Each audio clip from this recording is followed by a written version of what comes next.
Hi, this is Joe Bonnier from FastPitchPower.com, and today I'm going to be demonstrating a total body strength training routine that can be done at home or on the road in a hotel room while you're at a tournament or on a college visit. I'm only going to be utilizing two pieces of equipment, the valve slides and the cook band, both of which are available at our store at FastPitchPower.com. I've already demonstrated some core training progressions utilizing the valve slides, and today I'm going to introduce the cook band, which is a piece of elastic tubing with some unique handles and attachment pieces that make it extremely versatile for lower body, upper body, and core training. I'm going to demonstrate two circuits of 4 exercises each. Both circuits alternate upper body, lower body, core and shoulder injury prevention type exercises.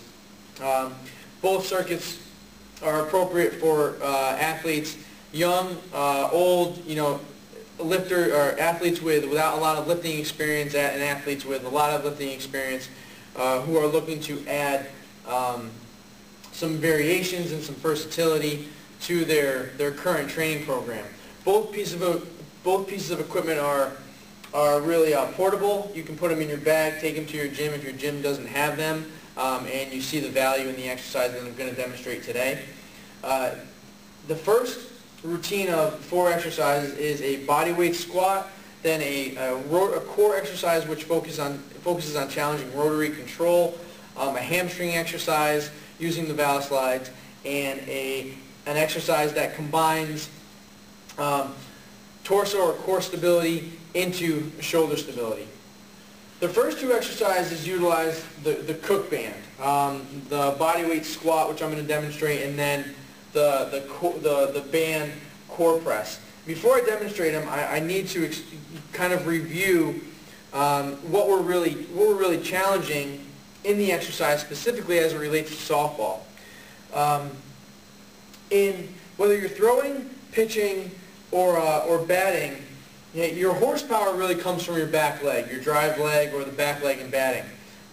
However, its conversion into swing velocity or pitch velocity is largely determined by the stability and the strength of the front leg.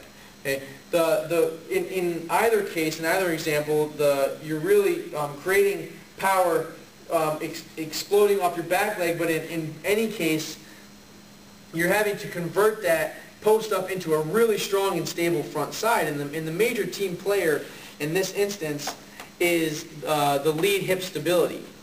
The most obvious example of when the lead hip is weak or the front side is weak is pitching. And this is what might happen. When the stride foot contacts the ground, the hip, when it's weak, is susceptible to go out and back, kind of on an angle, to give. And that'll happen, you'll see, in any case of poor lower body mechanics, whether it's running mechanics or gait, which is like walking. Okay, the hip will pop out. That's the direction that's most susceptible to give, quote unquote. So in pitching, when that stride foot contacts the ground and the hip pops out or gives, you can see how to maintain balance. I can't just go with that hip. Okay, I have to adjust my upper body, because if that hip goes back and out, my chest has to come forward and in, leaving me in this position, which is my weight shifted forward. My glove hand, if I'm a pitcher, is out in left field and right field.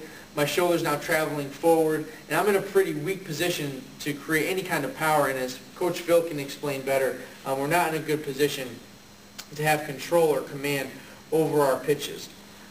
In batting, I create a lot of power in that back leg, but again, as soon as the front leg contacts the ground and I'm ready, and I push into the front side, it gets all that momentum going this way gets converted through this front hip up into my body and into the hands. Okay? If this hip is weak, again, the same thing kind of happens. I get out in front, and all my power is diminished. So we really need to target this quarter, this region of the body, and this is what we're going to do in this next exercise. That was a long explanation for a really simple exercise. That's how I'll demonstrate. But again, it's important that you understand why we're hooking the band up the way we are. This exercise is appropriate for any lifter, whether you're a qualified squatter or you've never squatted before in your life, because you're going to give yourself a chance to really work on your mechanics. We're going to get in an athletic stance, feet shoulder width apart. Our knees are driven way out. Why?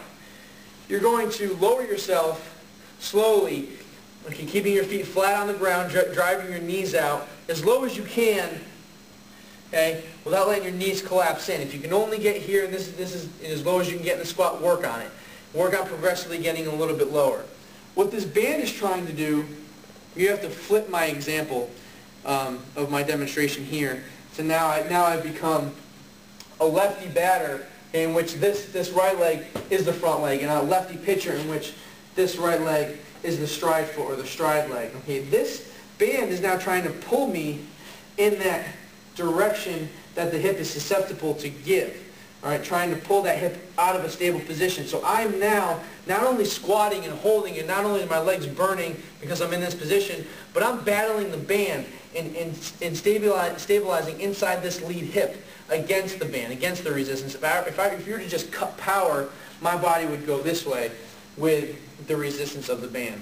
So not only is it a good teaching tool for beginning to learn the squat, but it's also fairly athletic and softball specific to begin to create stability inside that lead hip. If you have weights, load up this pattern in a goblet style squat, which I demonstrate on Fast Pitch Power's YouTube page. In this position, you're going to get down and hold 20-30 seconds, as long as you can endure. Switch directions. Underneath this video, I'm going to have a program template for you to follow, how many times, how many sets you want to go around this circuit. The next exercise in this circuit, leaving the band attached as it is a band core press belly circle, and it's self-explanatory once I demonstrate it. If you go back to muscles and exercises you can't pitch without part 3, I explain why rotary control is the predecessor to rotational power. If you need more of an explanation, go back in that post or those videos and follow along.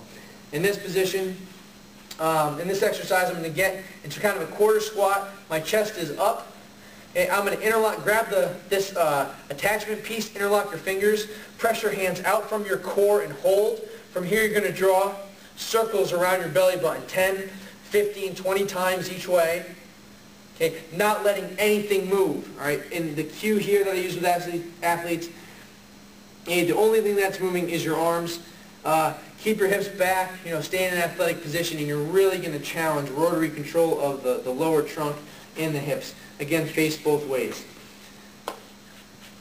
Move on to an integrated core stability and shoulder stability exercise.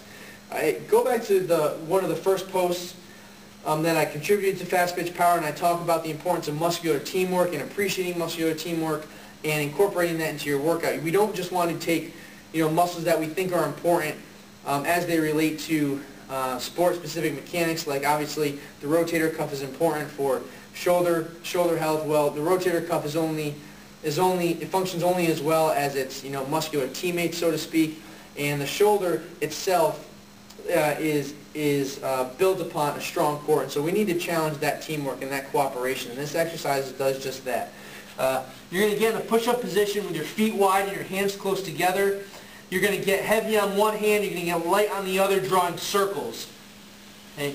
You want to prevent tilting. Keep your pockets parallel to the ground. Again, 10, 15, 20 circles each way, then switch sides, keeping your pockets parallel to the ground. That's a push-up position shoulder circle with the valve slide. The last exercise in this circuit is a hamstring bridge. It's really important as females that you include hamstring exercises, as females as compared to males are inherently do not recruit or do not have the strength in their hamstrings as much as males do, and that comes from ACL injury prevention research.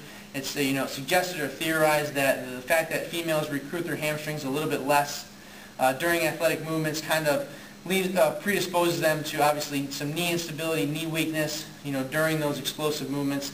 And I don't care what what sport you play, we want to protect the knee at all costs. So, this exercise, get on your back. You're going to push your hands into the ground. Okay, knees are bent. You pop your hips up high. From here, reach your heels out, keeping your hips up off the ground, and then lower your butt to the ground. Pull your heels in, bridge your hips up, slide your heels out, and then down. In, up, out, down. In, up, out, and down. And that's the fourth exercise.